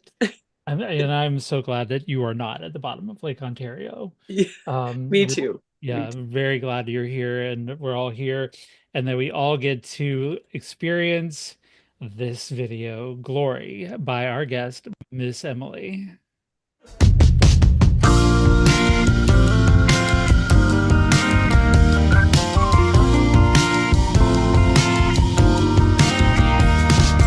Baby, you're living a good life. Baby, you're living a good life. Why does it even matter? Who really cares? You get to drink up the moment. Nobody's living forever. I never thought I was better than my attempts, but you see it all. The good, the bad, the boring. World around may fall, but I'll be up here soaring above the clouds. I'm holding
See, I just don't actually want to leave that scene because they're having so much fucking fun out there. Like where like the crowd is like it's just looks like you just gathered together people from the neighborhood and just they all got together. There was choreography, but there was also people like not sure how to dance, and I loved it because it was so authentic. It's You know, just I haven't watched that in like a long time. So a couple things. One is one of the reasons why me singing, I that's the lake that I was talking about. right, I right. and that there's it's a taking your power back type of thing, but that's why I'm posed in front of the lake. But I nobody was would gonna know ask that about except for that. me. Yeah. But now you do. So there you go. I love shit. Right, right. But Uh, the people in that video, like my sister was actually the one with the big blonde curls, teaching everybody the routine. And we'd had some drinks in her kitchen one night before the album was out, and I played her this song, and she started doing this like little, cheesy little line dance, and I was like, I'm making a video, and that's what I want you to do. And she's like, no. I was like, absolutely. That's exactly what we're gonna do. And she did it. that's the kind of dance that you get out of me because I'd be just like, huh?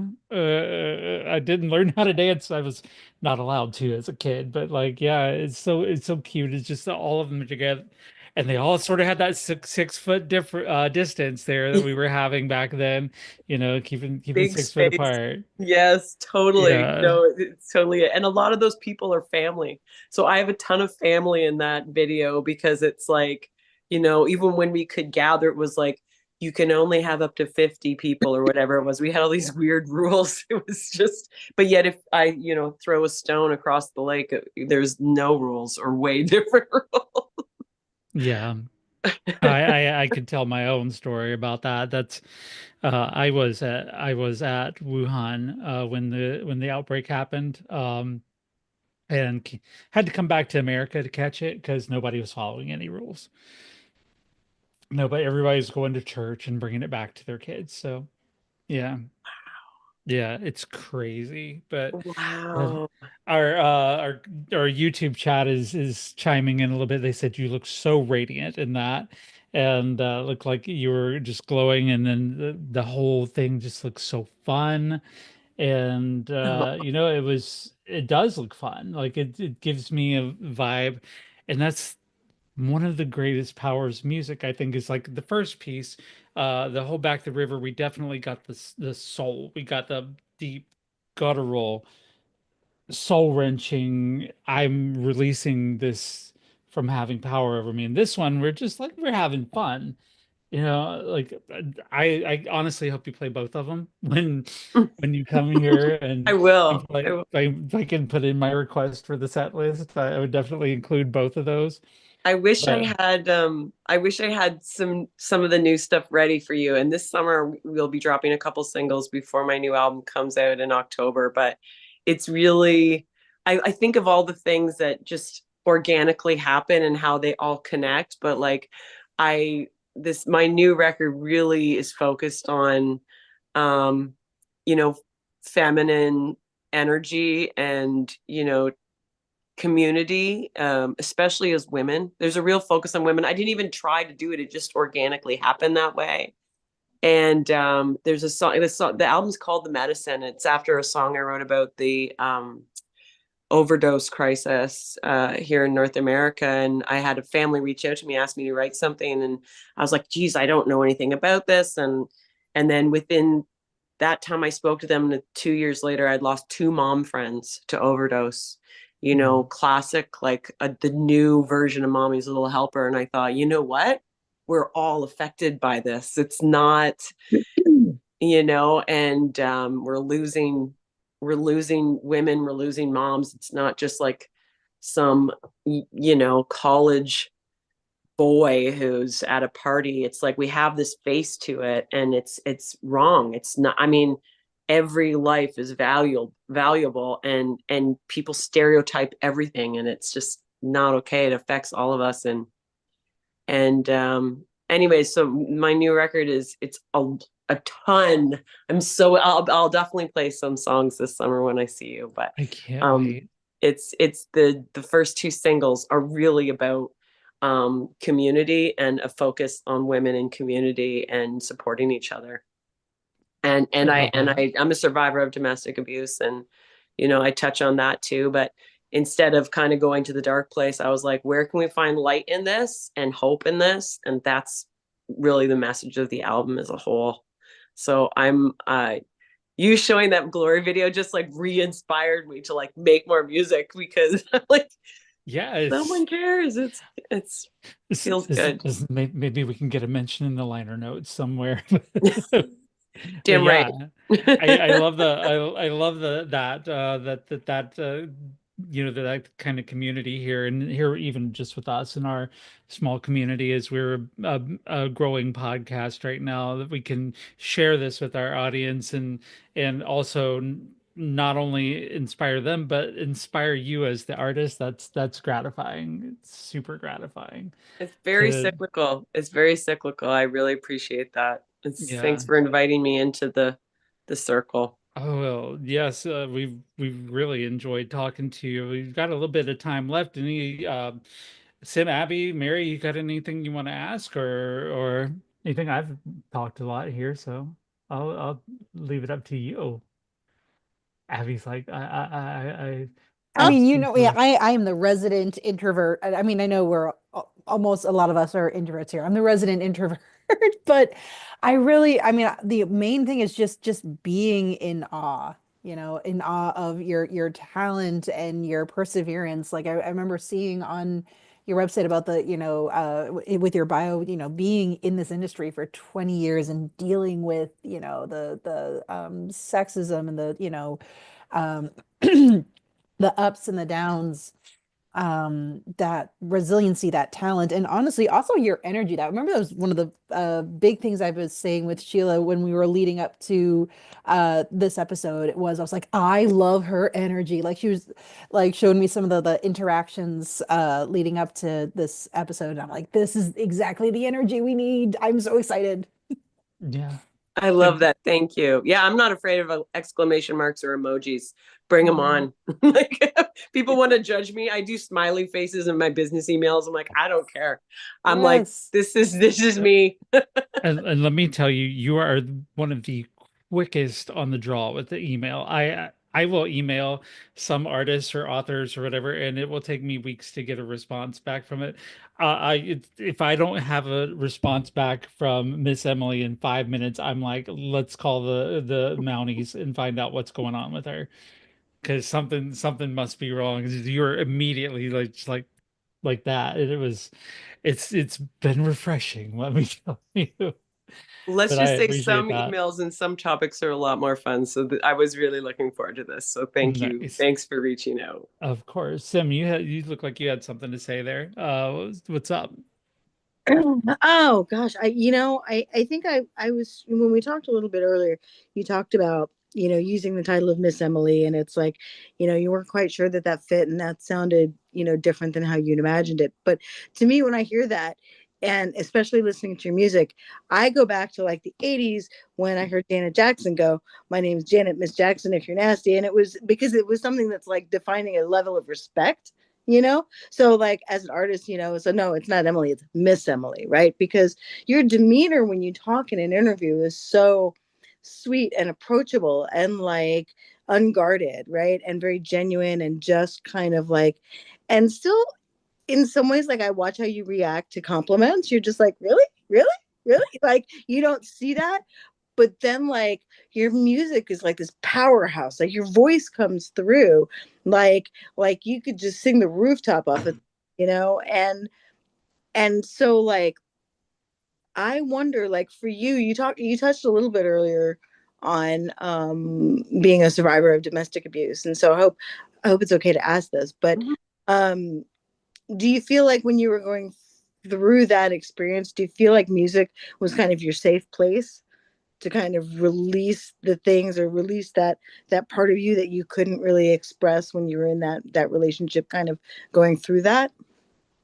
For sure. I mean, it's interesting because it's very old history for me, and I never thought I would ever talk about it openly. And then I realized that there's this whole not that it's my job to represent a community of people, it's not, but I felt finally ready many, many years later to at least be able to acknowledge it. But there was a time when I was in that I thought he was going to kill me. So I wasn't sure that I was going to survive. And I couldn't tell people because I thought someone would take away my daughter. So I felt she was safe. And if I just, got through it, it would be okay. But then it got to a point where I thought, I'm going to die in this situation and no one's going to know what happened.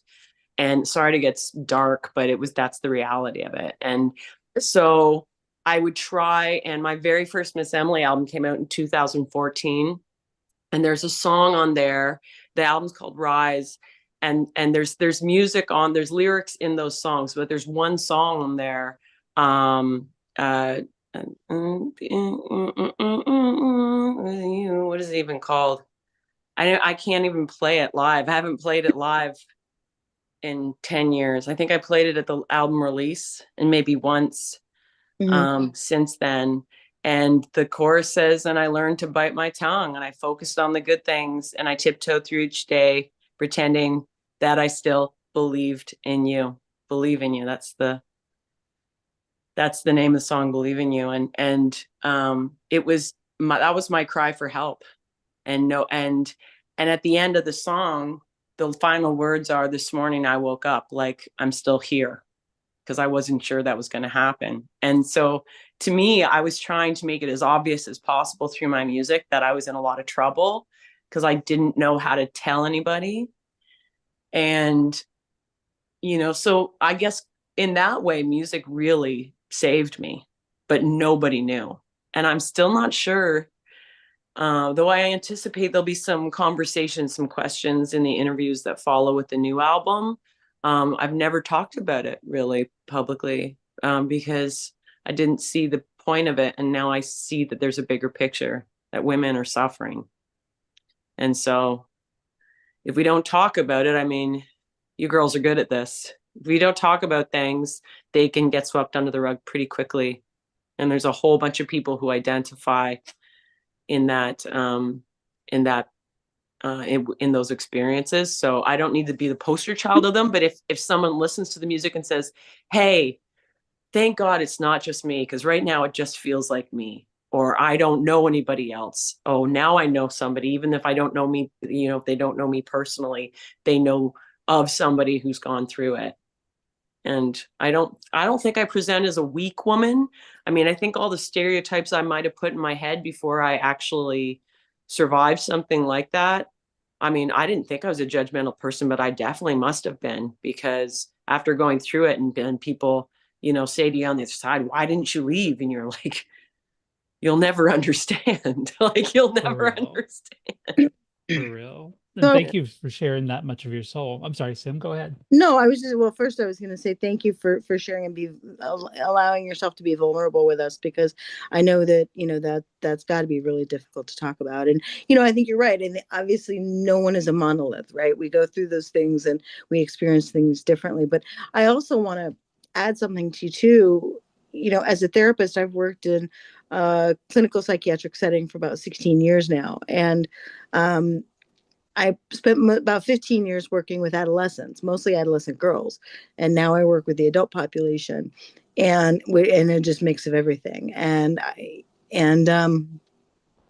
when we go over like safety planning with our patients, right? So the first, one of the things we ask them is, what are your go-to coping mechanisms? When you get out of here, how are you going to manage? And I'm not kidding you when I say, and we figured it out that I probably worked with over 7,000 patients when I worked at the adolescent hospital. And I'm not kidding you when I say probably 99% of them would always listening to music as their coping mechanism. And these are adolescent girls, and so, when you sing about those things, you're hitting not only the community of people that have been through it, but also I promise you're hitting people that haven't been through it, and you're setting the bar for them to learn those signs and how to deal with bastards that do that stuff, and you're helping to give them the strength to know that if something like that were to happen to them, it's not them, it's not their fault, and so that's, so if I could give you that one thing, I would say to you, like, just know that your music is making a huge difference. I promise you. Sam, that's so big. Thank you so much. This is new territory for me for sure. And I don't talk about things I'm uncomfortable with because it's just not my jam. But this is, if ever there could have felt like a safer, more welcoming space, I really do applaud all of you for that, because you set the tone that is just amazing. And I see Thank Hurricane you. Morgan there. Yes, Hurricane Morgan Hi, has Hurricane joined Morgan. us here. What's up, Nice Momo? to meet you. Meet you too. I'm Hurricane Morgan. Normally, I'm like, "Hey, girl, hey," but I'm still recovering. Oh, Yeah, I'm still recovering. But hello, everyone. I'm alive. The Yay. scare is over. You're out of the The hospital finally. Good. blood of Jesus, but you still got this here thing, but still. Yeah, but I'm proud of you, Miss Emily, for telling your story. I'm a big advocate for domestic violence. I've actually put myself on the line personally to get people out. So yeah, I'm that girl. I have been hit by men, but I know everyone isn't going to be like fight back, but I'm very proud of you. A lot of people don't realize how mentally taxing it is when you're in a domestic violence situation. The individual is constantly breaking you down mentally, emotionally, talk about, oh, ain't nobody gonna love you like me, and da da da da da. When in reality, it's a control. The person is in torment themselves and they just want to keep someone down. But then they don't like people like me, where I'm gonna be like, no, F him, you are this and you are that. And I'll go toe to toe. I'm like, okay, I'm like, hit me then. Hit me. Come on, I dare you. I dare you. Hit me. Hit me and see what happens. Well, you they know, found the heroes come without capes, it's so true. And I don't want to be too triggering here for anybody, but like, the other thing is we have to look at domestic abuse in a form it doesn't always present like they show in the advertising campaigns of this is what domestic abuse looks like. It's not like that. I was, a lot of mine was head trauma. I have a brain injury from mine, and you can't see bruises in a hairline. And that's what he would say to me. So I think the conversation is important. The conversation is so important because, good way to go, girls, way to go. I've never talked about this in an interview before. So, but I think it really is important, so people know how to recognize it, when you care about somebody, because we all need advocates. And sometimes a really strong person can't be strong in the way that's needed in order to get themselves out of the situation. So that's where I'm not, I do not specialize in that. I do not have the skills, but I would say you do have the skills in putting a voice to it, though, at into least there's telling the a story. face and another story that someone maybe can connect with and feel like that, that can do something for them. I'll be honest, one of the things I learned in my transitioning is that I don't know any women that don't have a story of some sort, of violence from a man, or whether it be sexual assault, physical abuse, or something, or mental abuse even. Let's not discount that. There's plenty of mind fuckery that's going on around there, and I don't know one single woman who doesn't have a story. And the fact that you make that the fact that you make that audible in some sort of way, that you put it to music or speak those words aloud and speak truth to power in that sort of way, it may not be combating the source, but it does give women a voice that they can hear, that says, for lack of a different word, me too. you know every Yeah. woman, me too.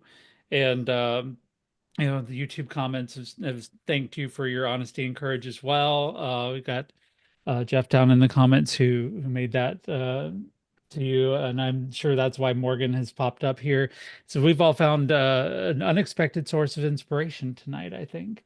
And not only is your voice a killer, kick-ass voice, but you know what you do is put our thoughts into sounds that, you know, like these two songs that we've heard tonight, and we'll close the show with Defined by Love, if that's okay with you. And then you know, these songs will these songs speak these truths that we're all thinking in our heart. But I am so grateful to have had this time to share and to be open, honest, and raw. I'm grateful also that our show is the kind of atmosphere that lets people be honest and open and true. That warms my heart more than anything, because we were just a group of girls sitting around talking, and here we've plumbed the depths of our soul in 2 hours. So I appreciate that. I appreciate all of you, and you really do have something exceptional and special here. And 21 years of me doing this, I don't think I've ever spoken quite so candidly. And actually, no, I'm not crying my eyes out.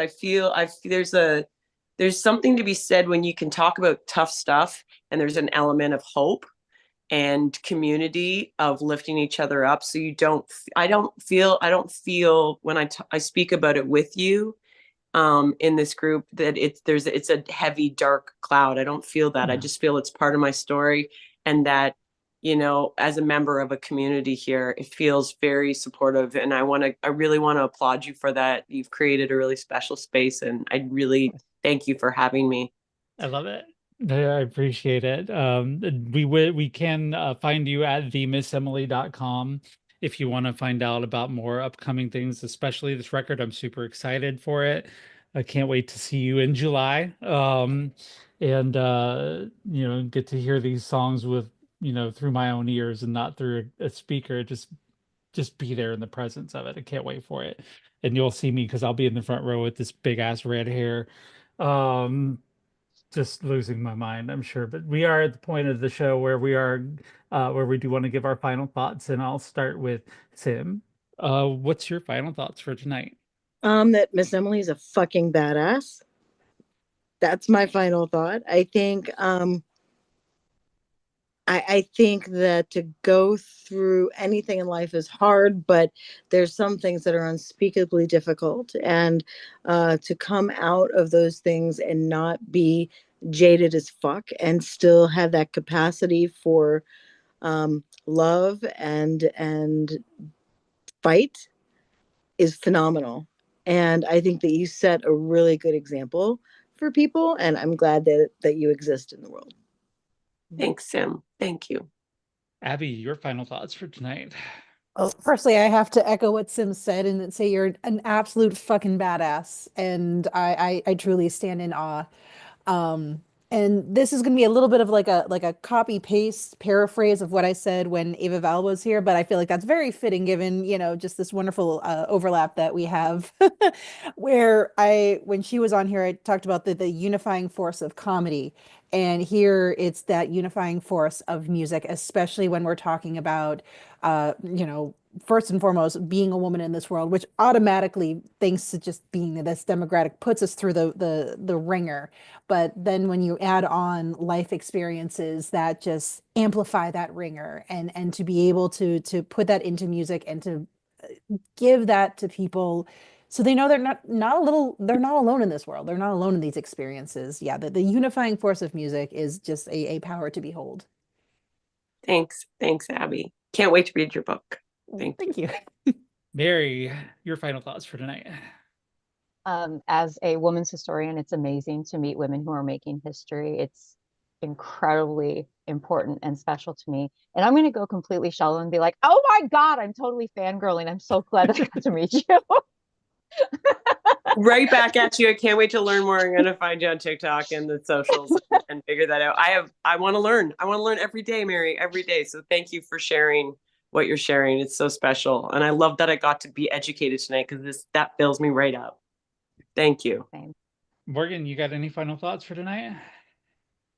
I have a lot of thoughts. I almost quoted one of my favorite scriptures, but I will say I will reiterate the same thing, and Lord forgive me. You are a bad bitch. I said what the fuck I said. Ha ha ha. Now what? Sue me. Dump me if you Morgan, want. get well soon. I hope you're okay. I hope you're Listen, okay. when you see I'm glad I got to meet you. when you see Morgan on full energy, it's a sight to behold, trust me. Yes. All right, Miss Emily, just plug yourself, give you your final thoughts here.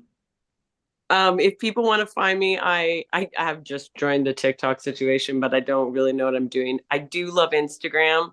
Seems to be something I know how to handle. And my handle is at the Miss Emily. And I'm on Facebook too. Facebook, I yeah, it's that's a different ballpark, but Instagram seems to be a little more Emily user friendly. I'm not as advanced as some of the folks on socials, but I do love people. And yeah, I tour literally all over chunks of the world. So I would love to. I love people and I love meeting people. So, and if I meet you and I don't remember you, I remember I have a little brain injury. So just know that I care. And just if you have to reintroduce yourself at any point in time, please know that I'm excited to re-meet you if that happens. That's fine. Well, I'm Yeah. glad that we had you here today. I'm super excited to see the show, and to get to hear the new album. I really appreciate you coming on tonight. We are about to leave the air on GCPR. Conversations with T. Nathan is next on there. We will be leaving you here with the title track from your album, Defined by Love, and that'll be coming up here in just a second. We really appreciate everybody coming. If you would like to download us later on Spotify and Apple Podcasts, or just come back here to YouTube and watch the replay of the live. But thanks to everybody for listening. Thank you, Miss Emily, for gracing us with your amazing presence. You are welcome back. Honorary Hurricane Emily here. Don't lose the password. Come back whenever you want to. Thank you. Thank you for everything. Thank you. All right, chin up, tits out, ladies. We're heading into the song now. This is Defined by Love by our guest, Miss Emily.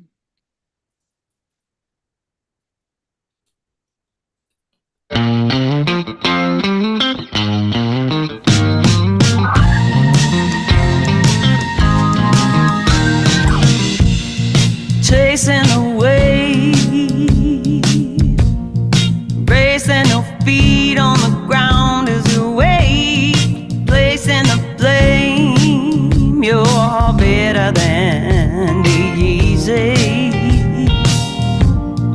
Life from the start has pushed you